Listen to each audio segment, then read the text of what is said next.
वैज्ञानिक एक रोग के ऊपर कंट्रोल करने की चेष्टा करते हैं, इतने दूसरा तैयार हो जाता है। पहले अक्षय रोग था, उस पर कंट्रोल किया तो कैंसर हो गया। कैंसर का भी 10-2% को सहारा मिला तो आगे से एड्स शुरू होगी। और तेरा गजब, एक तो एक आगे नई बीमारियां, किसी का कोड लग गया, किसी का किसी प्रकार की तकलीफ, किसी का बेटा मर गया, किसी का पूरा परिवार नष्ट हो गया। अब कलयुग में इसलिए परमात्मा ने कहा था कि मैं अपने बच्चों को कलयुग में संभालूंगा, कि कलयुग में पिछले तो पुण्य आपके पास रहेंगे नहीं, प्रारब्ध में बहुत कम पुण्य आएंगे तुम्हारे हिस्से में और दुख होंगे गणे।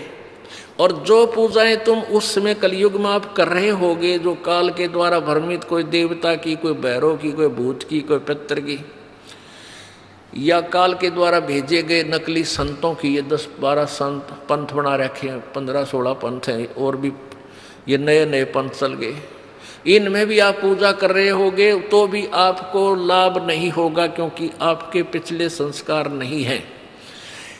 तो उस समय परमेश्वर ने कहा था कि तो काल ने ये कहा था कि कलयुग में इनको ऐसा कर दूंगा, ये भक्ति के योग नहीं रहेंगे, शराबी, कवाबी, स्वार्थी, निर्लज, ऐसी पिक्चरें बना दी। देखते आप देख लो पश्चिमी देशों में नगन नाच हो रहा है, सरेआम जो घूम रहे हैं जैसे पशु घूमया करें, नंगे, कोई कुर्ते के छोटे छोटे कपड़े पहनकर बहन बेटियां भी सरेआम ऐसे घूम रही है। तो ऐसी निर्लज्जता कर दे। अब ये हमारे समाज में भी घर करने लगी। पहले ओठों पर लिपस्टिक, ये नाखून पॉलिश और उस तरह के लटक मटक, ये पाउडर चटक मटक, ये कोई बहन बेटी हमने करती नहीं देखी। ऐसी वो वैसाएं किया करती थी, उनको घटिया औरतें माना करते थे।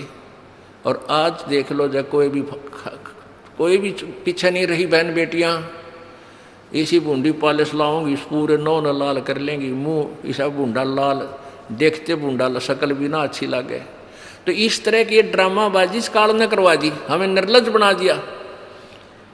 और सरेआम डांस करती हैं ब्याह शादी में, बेटियां नाचे, उड़े बाप नाचे, उड़े बेटी नाचे, उड़े माँ नाचे। अरे थारा गजब, ये वैसा ही नाचा करती थी कि तो बंद कोठों में, आज सरेआम नचा दिए काल ने हमारे को, हम निर्लज हो गए।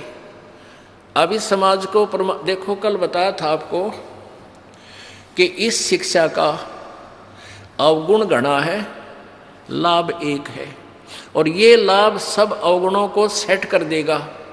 कि अवगुण ये है कि निर्लज्जता, चातुरता, हम एक दूसरे के जो है ना प्रिय नहीं रहे, अपनी चतुरता के कारण काग बन गए।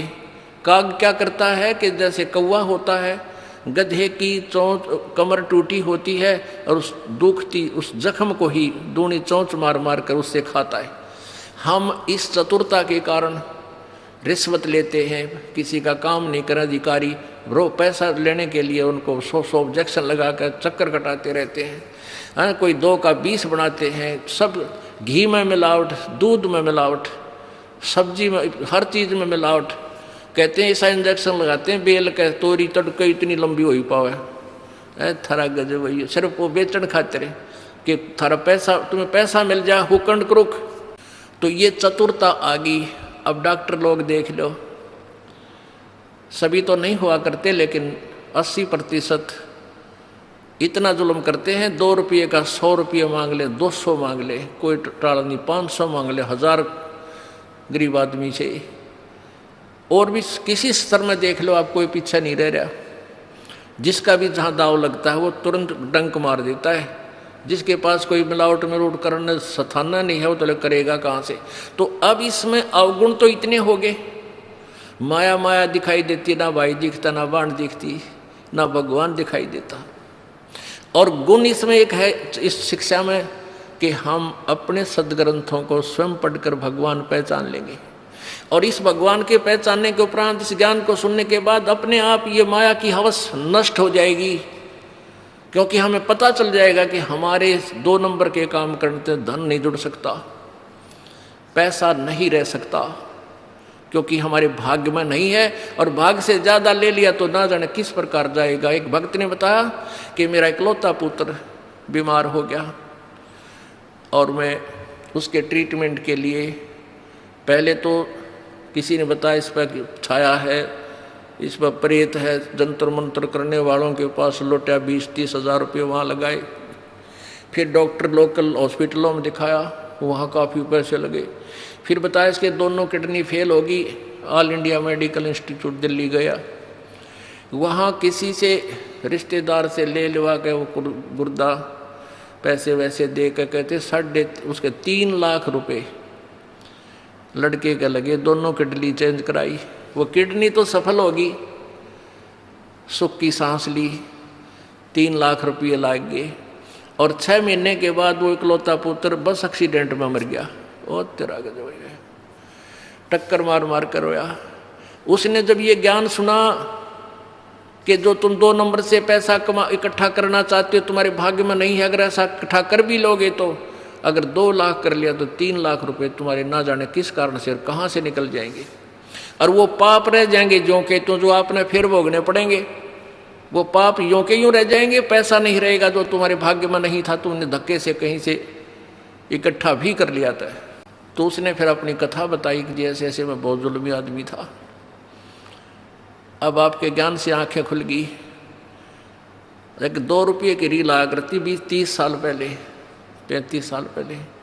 ये कैसेट होती है टेप की, ये टेप चले थे उस टाइम, और उस पर दूसरी कंपनी जो अच्छी बिकती थी उसकी मोहर लगा देते थे एक, और 2 रुपये के रिफल थोक के वाला आता था तोल के बाद से, और 35 रुपये की बेचा करता हुआ कैसेट। किसी और कोई ख़राब हो जाती धमका देता था, भाग जा, ओरिजिनल दे रखी थी बनता है।